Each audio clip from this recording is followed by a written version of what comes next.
Hello, welcome back to another post-commentary video on Space Marine 2. Today I will be using the Techmarine with all heroic weapons still. I think it's just the best loadout for him as I'm leveling him up. Now this is footage captured after the mission I'm about to show you, and just letting you know that I'm slowly upgrading his armor as it's unlocking. And I usually just stick to an armor set until the full uh, tier is unlocked. So now I got the master crafted unlocked and every piece is unlocked, so now I equip it. From here I also had enough requisition points to purchase a new weapon. There's only two left for me at this moment, and that would be the new knife that came out. I believe it's a parry weapon, and the instigator bolt carbine that has like the 4 or 5 round burst. So I'm gonna get the carbine last, and I got the knife because I feel like it was more universal.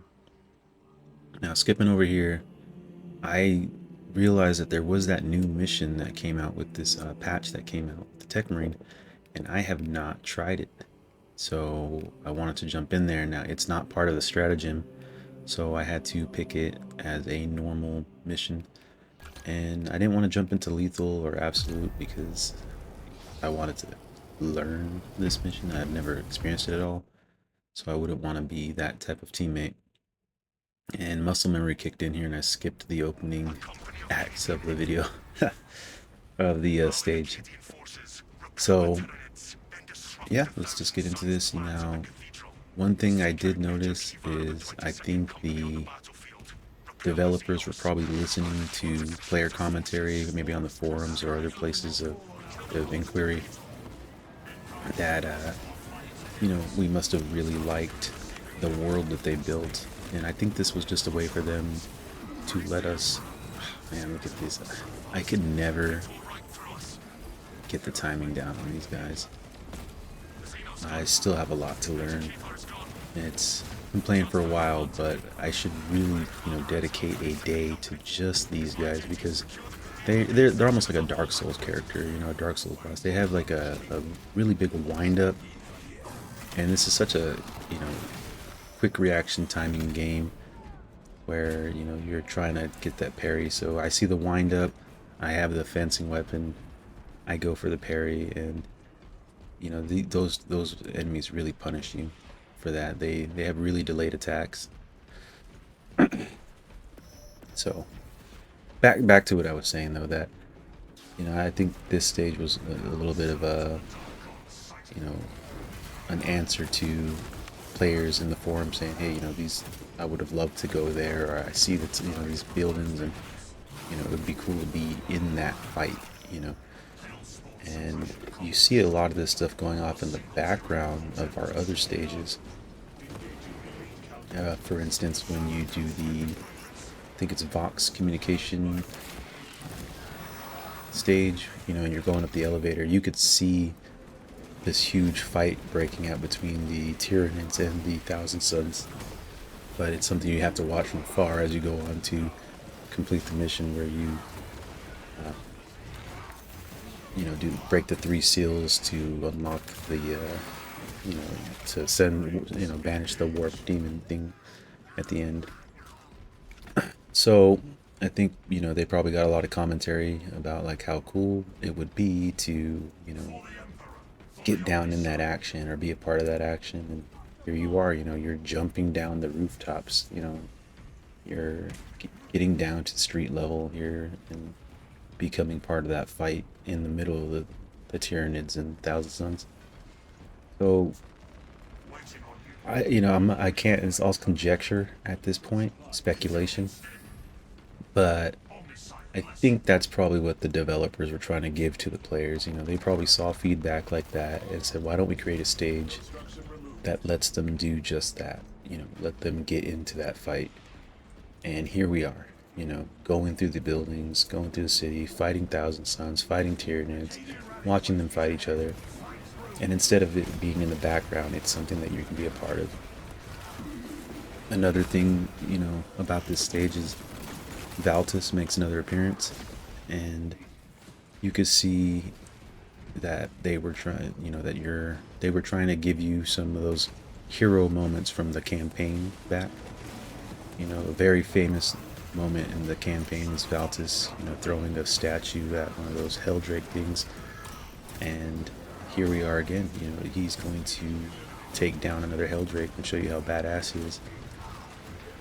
And later in this stage. And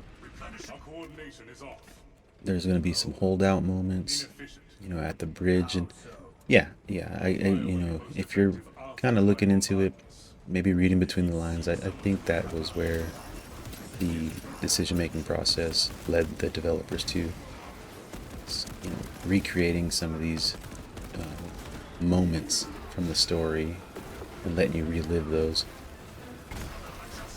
So, yeah, speaking of Valtis, as my previous videos have been showing, I did start working on a Redemptor Dreadnought, and I do have some progress on this guy.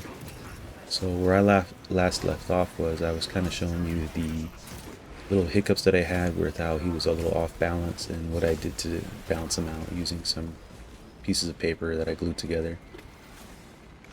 And another thing was I showed you that he was how I have him set up for painting, what pieces are going to be separated and where I was sticking the paper clips in to hold them up.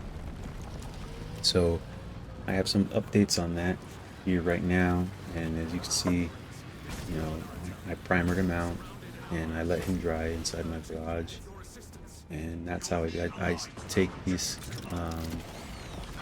pieces outside and I paint them up against one of my wooden walls out there so there's not spray paint flying all over the environment.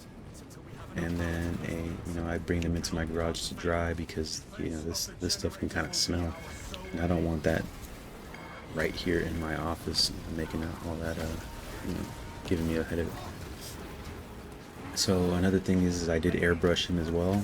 I was pretty impressed with the Gravis Captain's how smooth he came out, how even the paint layers were, and I know you can recreate that with thin layers of paint, but he has a lot of surface area, a lot of flat panels, and gravity is a bitch, so I didn't want the paint settling or collecting or gathering while I was painting and having like too much uneven surfaces when it came to the paint if I did it by hand. So I was more than happy to use my airbrush to spray the Caliban green onto him. I think it came out great, and you can see that here. And then I was trying to avoid areas that were going to be blacked out anyways. Now, I'm still an amateur at this. I've only used this airbrush 3 times, so I did get quite a bit of overspray, and I will have to come back in with and hand paint the Abaddon black into the joints that I wanted to stay black. So I am following the box art as best I can. I'm going to have everything be Caliban green where it would be blue on the box art. And if you look at the inner mechanisms of his legs and his arms, you can see that all that is like a black color or like a black metal dry brushed, it looks like, with metallics or full metallics, so that's what I'm gonna try and reproduce here. And I already have progress on putting black for instance, his arm right here, I've used black on the minigun, and I'm putting black in the inner portions of his claw and the joints of his arm and the top half where the connections are made to the body. And the coffin I painted completely black. I should have left it green. I didn't realize that I made a hiccup there. I should have been paying more closer attention to the box art.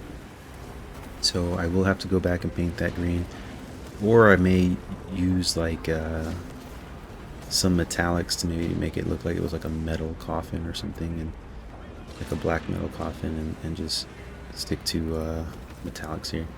I'm gonna go back and forth on that. Alright. Other parts that I've painted black so far are his his back here. Now I took a break from that because I need to get more inspiration. The box art kind of doesn't show you what's black or what's metal or anything. There's not a lot of viewpoints from behind. So what I was thinking of doing now that I was playing this mission was going into the character viewer and the kiosk at the back of the armory and looking at Valtis and seeing what he looks like from behind. So that way I can try and match colors as best as I can with that as well. And I did kind of luck out with painting his back here. I hadn't realized, like I said earlier in my previous video, the pressure fit on some of these pieces is amazing. And you may not have to do like magnetization, unless you're really rough with your models, but the pressure fit on some of these pieces is holding really well. And here's an example of that where I was able to remove these pieces and paint in between the smokestacks here, the vents, to without having to get the brush in between these little panels. So if you're going to be painting this guy in the future, you may want to consider doing something similar and just using pressure fit or keeping these pieces off to the side now. So yeah, I foresee this guy being done, and maybe over the weekend I have to continue putting Abaddon Black onto the inner portions of his legs. But as you can see, my model is in pieces, so getting into those spaces won't be too hard. I won't have to work between the chassis, and his the armor plates of his legs.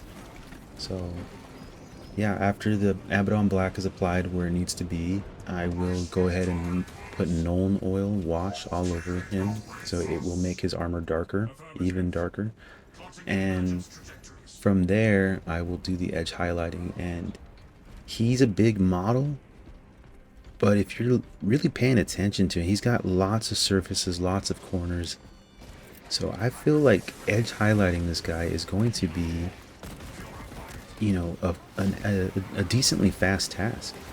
I've done some edge highlighting on the Space Marines, and they're got the tiny little legs, so you got to really be careful where that brush is going and what it's doing. And this guy is huge, so there's, I feel like with the amount of edges that he has that are at, that aren't, like for instance, if you're edge highlighting the boot of a Space Marine, that bottom portion can be pretty hard to keep the paintbrush right there on the edge of the boot without touching the upper half of his foot, upper portion of his foot. And same thing for his shin plates, So, but if you're looking at Valtis here, there's lots of space between armor panels, and a lot of these edges are straight 90-degree type edges where without a lot of curves. So I feel like edge highlighting this guy will not be such a monumental task. So, do not be intimidated. I mean, I'm pretty amateur myself, and I'm already seeing that, that this will not be such a daunting task. So more updates to come soon with this guy. And getting back to the mission here, now that I'm done blogging, I was doing okay. I think the worst I played was in the beginning of the mission. My teammates probably saw that I had I have health damage, and whereas they don't, and they probably thought, okay, this guy, he needs the help, which is true. So you'll see that they were pretty generous with the med kits and other items like that for me. And Valtis is on the other side, kicking butt, and it just really goes to show you how much power that guy brings to the table. He's such a force multiplier that it takes our team to do the left side here, and it takes a team of Space Marines. And at this point, I think every Space Marine that you play as is quote unquote a named character in a book. That he's not like a red shirt in Star Trek. So every character that you can play as, you know, the tactical, the Techmarine, or they have feats of strength that, you know, make them a little bit better than your average Space Marine. So you got pretty much 3 veteran elites going against, you know, these waves of enemies, and then you just have one Valtus on the other side who's arguably fighting, you know, larger sets of enemies, and he is not even being slowed down. So I do enjoy that they have a sense of scale in that way. So here's an example of how these teammates are pretty nice. You know, they both saw the Guardian Relic and they're like, nah, that's for you, buddy.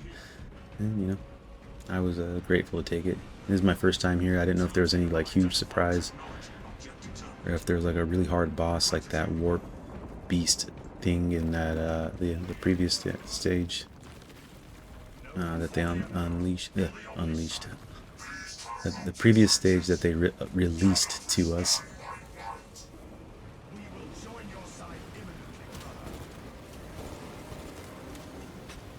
Yeah, look at him go. You know, I wonder how much ammo, you know, a Dreadnought has. You know, we have to suspend our disbelief a little bit.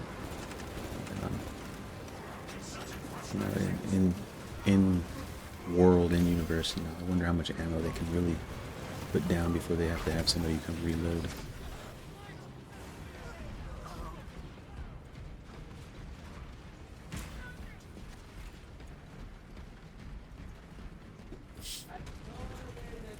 Oh man, I'm not sure if you can hear my kids in the background. So if you do, sorry about that.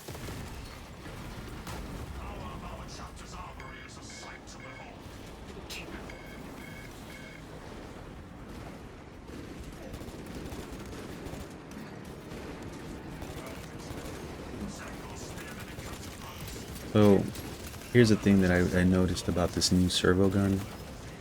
Now for this mission I did have the improved version of it where it will mostly target Majoris level enemies and ignore the Minoris.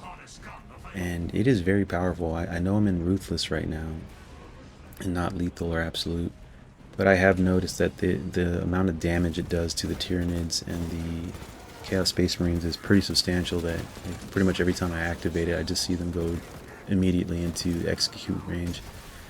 And they've coded the servo gun to not keep firing at the executable enemies, so it's almost like a get out of jail free button here. And since it's so effective at, you know, getting them to the execute range, if you look, you know, I'm already, you know, it's already ready for use again because it pauses itself and doesn't waste ammo, you know. Seems pretty efficient way to go.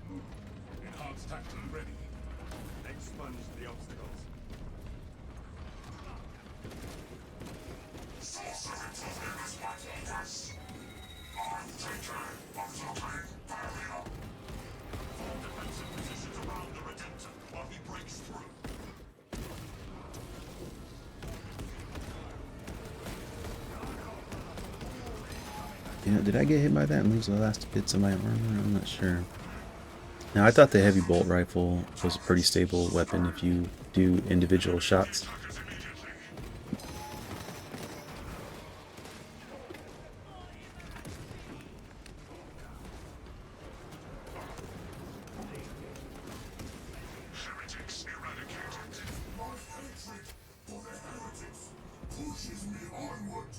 Yeah, I activated the servo gun right here. Not gonna lie, I realized really late what's actually happening in this section of the map.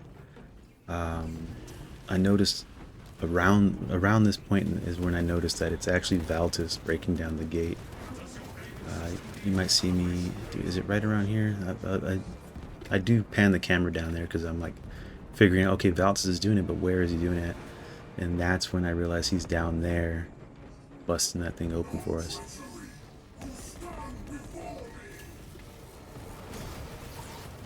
That just goes to show you how oblivious I can be in games. You know, something very obvious, you know, I just pick up really late sometimes. That Terminator didn't stand a chance. Speaking of Terminators, I'm going to go pick up my Deathwing Knights this weekend. They should be at the store now. So I gotta hurry up on this Dreadnought so I can start producing content for these videos on the Deathwing Knights.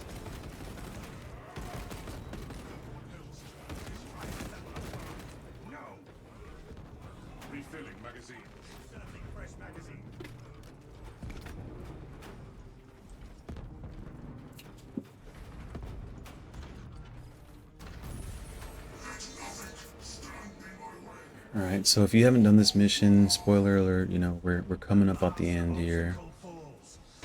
And, you know, this is a pretty epic moment. As I said before, I feel like this stage was kind of like a love letter to the fans, you know, kind of reproducing some of those big story pieces that happened in the campaign and letting the multiplayers, you know, have a slice of that pie again. You know, so Valtis once again takes down a Helldrake single-handedly, doesn't even break a sweat. And man, you know, I'm starting to realize that, you know, I put my miniatures next to the legs, but that picture alone just shows you that power fist deal that they got going on, you know, that's about as big as a Space Marine as well. The Imperium of Man is not messing around when it comes to these guys.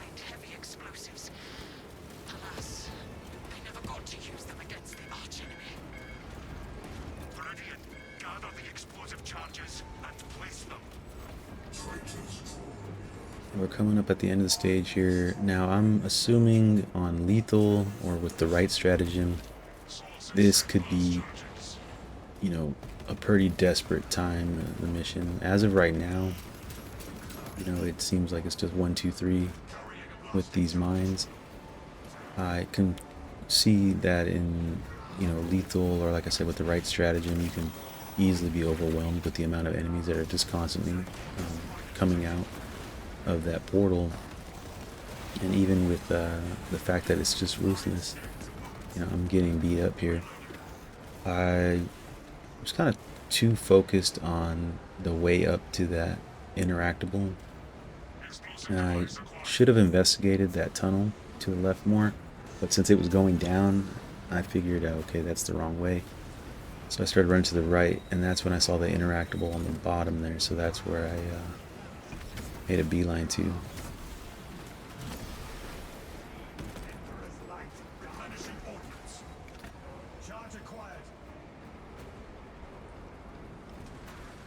Now I was afraid that a boss was going to spawn here. I didn't realize that this stage doesn't have a boss yet. This is my first time getting this done, so I was kind of like trying to get rid of that mine and put it where it needs to be. You know, I wasn't sure if you know, at some point here, you know, a boss was going to spawn, and that's the real fight that needs to get done.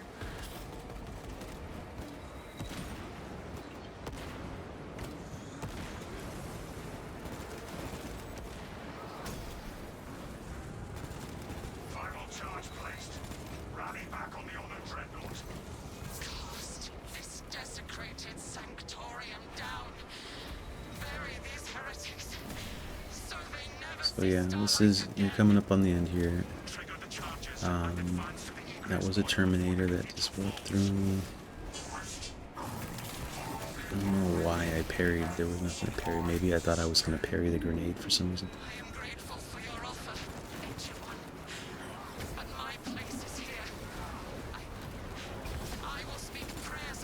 Glad I got that dodge off. You know, if I'm going to have one gripe, I do feel like the Omniscient Axe needs at least one more move with the weapon. I may be using this thing all wrong, but as far as I'm aware, there's just the circular sweep that he does when you're coming out of a sprint or a dodge. Then there's the 3 vertical slices, or the chops, the rush, and you know, and the 4th attack, I guess you can say, is, you know, the charging attack you can use after every chop. And yeah, so that's the end of the mission. I hope you enjoyed the updates on my Dreadnought. You know, I thought it was relevant to do this mission since, you know, the Dreadnought Valtis takes center stage here. And I will keep you updated with my progress. Deathwing Knights are coming. You know, I hope you enjoy the content I make so far, and hope to see you in the next one. Thank you.